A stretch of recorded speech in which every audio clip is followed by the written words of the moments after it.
Hi friends, ரொம்ப நாளுக்கு அப்புறம் ஒரு ரெசிபியோடு வந்திருக்கேன். ஒரு சூப்பர் சாஃப்டான ரவா கேக் வந்து வீட்டில் இருக்க இன்க்ரீடியன்ட்ஸ் வச்சு எப்படி செய்கிறதுன்னு பார்க்கலாமா? நான் எவ்வளோ மெஷர்மெண்ட்ஸில் வந்து எல்லாம் ஆட் பண்ணுறேன்னு ஸ்க்ரீன்லேயே கொடுத்துட்றேன், டிஸ்கிரிப்ஷன்லேயும் கொடுக்குறேன், செக் பண்ணிக்கோங்க. அதுவும் வந்து எல்லாமே கப் மெஷர்மெண்ட் தான், உங்களுக்கு ஈஸியாக இருக்கும். இந்த ரவா கேக் வந்து எக்லெஸ்ஸும் கூட, ஸோ எக் வந்து யூஸ் பண்ணக்கூடாதுன்னு நினைக்கிறவங்களுக்கு கண்டிப்பாக வந்து சூப்பரான ரெசிபி தான். நான் அதிகமாக வந்து பேக்கிங்லாம் எனக்கு தெரியாது. இப்போ தான் ஜஸ்ட்டு அப்படியே பார்த்து கற்றுட்ருக்கேன். ரவை பெருசு பெருசாக இருந்தால் மிக்சியில் கிரைண்ட் பண்ணிவிட்டு ஆட் பண்ணிக்கோங்க. இது வந்துட்டு செம்மையாக வந்திருந்தது இந்த ரெசிபி. கண்டிப்பாக ட்ரை பண்ணி பாருங்கள், உங்களுக்கும் கண்டிப்பாக வரும். பேசிக்காக தெரியாதவங்களுக்கு கூட இந்த ரெசிபி கண்டிப்பாக சூப்பராக வரும். இது நல்லா மிக்ஸ் பண்ணிவிட்டு ஒரு 45 மினிட்ஸ் அப்படியே ரெஸ்ட்டில் விட்டுருங்க. அதுக்கப்புறம் பேக்கிங் பவுடர், சோடா, அப்புறம் வெண்ணிலா எசன்ஸ் ஆட் பண்ணணும். என்கிட்ட இல்லாதனால நான் பைனாப்பிள் எசன்ஸ் ஆட் பண்ணியிருந்தேன்.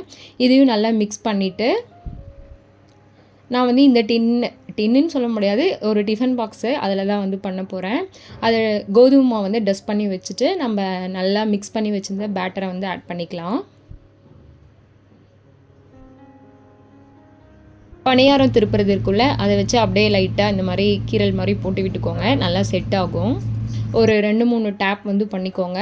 நான் வந்து குக்கரில் தான் பண்ண போகிறேன். அதை வந்து ஒரு 20 மினிட்ஸ் வந்து ப்ரீ ஹீட் பண்ணி வச்சுருந்தேன். அதில் வந்து அடியில் வந்து இந்த மாதிரி ஒரு வளையம் மாதிரி வச்சுட்டு அதுக்கு மேலே ஒரு பிளேட் வச்சு நம்ம ரெடி பண்ணி வச்ச பேட்டரை வச்சிடலாம். வச்சுட்டு நல்லா க்ளோஸ் பண்ணி வச்சுருங்க. ஃப்ளேம் வந்து லோ டு மீடியம் ஃப்ளேமில் இருக்கணும். கேக்குன்னு ரெடி பண்ண ஆரம்பிச்சிட்டோமாவே அதை வந்து ஓப்பன் பண்ணி குத்தி குத்தி பார்த்துட்டே இருப்போம். ஸோ அதனால் அதை வச்சுட்டு நான் போய் ரெஃப்ரெஷ் ஆக்கிட்டு வந்துட்டேன்.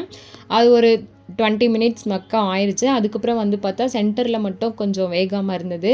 போச்சு, இந்த தடவும் கேக் வரப்போகிறது இல்லையாட்டுக்குது அப்படின்னு நினச்சி இன்னும் ஒரு சரி 10 மினிட்ஸ் இருக்கட்டும்னு வச்சேன். அப்படியே சூப்பராக வந்திருந்தது. நான் இதை யார்கிட்ட சொல்லுவேன், எங்கே சொல்லுவேன், நான் என்னோடய சந்தோஷத்துக்கு அளவே இல்லை. அதுவும் இந்த டிஃபன் பாக்ஸ் மேலே எடுக்கும்போது அந்த ஷேப் கொஞ்சம் கூட மாறாமல் வந்ததில் எனக்கு ரொம்ப பெரிய ஹாப்பினஸ்ஸாக இருந்தது. நான் என் பர்த்டே கேக் கட் பண்ணும்போது கூட இவ்வளோ ஹாப்பியாக இருந்திருப்பேனான்னு தெரில. பட் நானாக செஞ்ச கேக்கை வந்து கட் பண்ணும்போது அந்த ஷேப்பு, அந்த டெக்ஸ்சர் எல்லாம் பார்க்கும்போது என்னோடய ஹாப்பினஸ்க்கு அளவே இல்லை. கண்டிப்பாக நீங்களும் ட்ரை பண்ணுங்கள், சூப்பராக வரும்.